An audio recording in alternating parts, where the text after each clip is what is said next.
jeudi 15 décembre était une double célébration.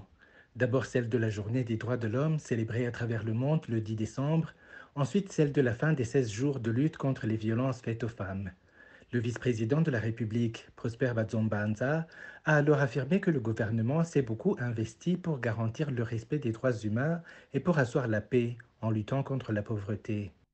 agateka kazina muntu rero niwo mushinge w'ubutungane amahoro n'iterambere mu gihugu cacu c'u Burundi mu gutsimbataza amahoro agateka kazina muntu no kurwanya amabafatiye ku gitsina hano mu gihugu cacu ibitari bike byararanguwe na leta y'u Burundi yifadikanije n'abayisahiriza muri ico gikorwa.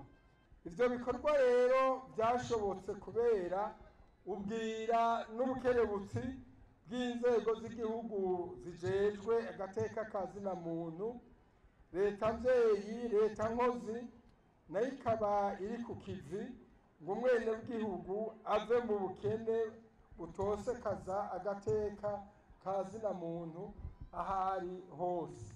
Les défenseurs des droits de l'homme n'ont pas tardé à réagir à ce discours, le qualifiant de trompeur.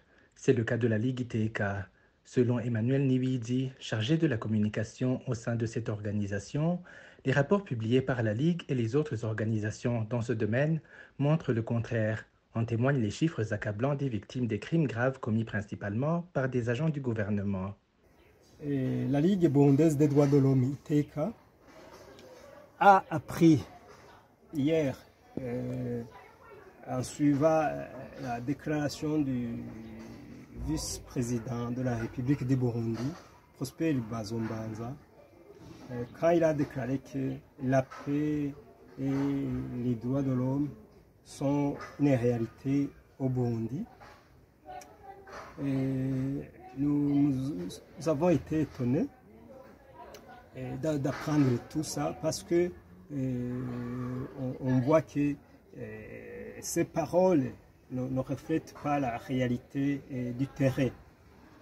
Selon les rapports, le monitoring des violations des droits de l'homme mené par des différentes organisations des droits de l'homme, dont la nôtre, l'ITK, nous voyons que les violations des droits de l'homme deviennent le pain quotidien dans le pays. Et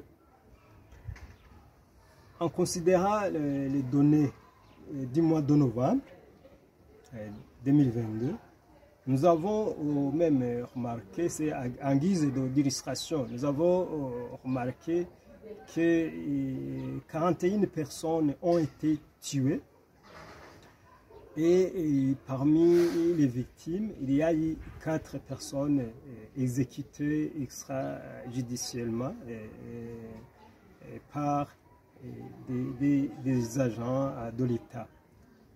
Et nous voyons que, par contre, au lieu de dire qu'il y a la paix, la sécurité, et les droits de l'homme sont promis, ils sont protégés, nous voyons qu'il y a de l'impunité qui est vraiment, qui s'est installée et qui règne dans le pays, où on voit que les auteurs des différentes violations commettent au grand jour des crimes et ne sont pas poursuivis. Les propos du vice-président de la République sont en phase avec le discours tenu par les autres plus hautes autorités du pays, à commencer par le chef de l'État qui, récemment, a affirmé dans une interview accordée à la RFI qu'il n'y a pas trace de la moindre violation des droits humains au Burundi.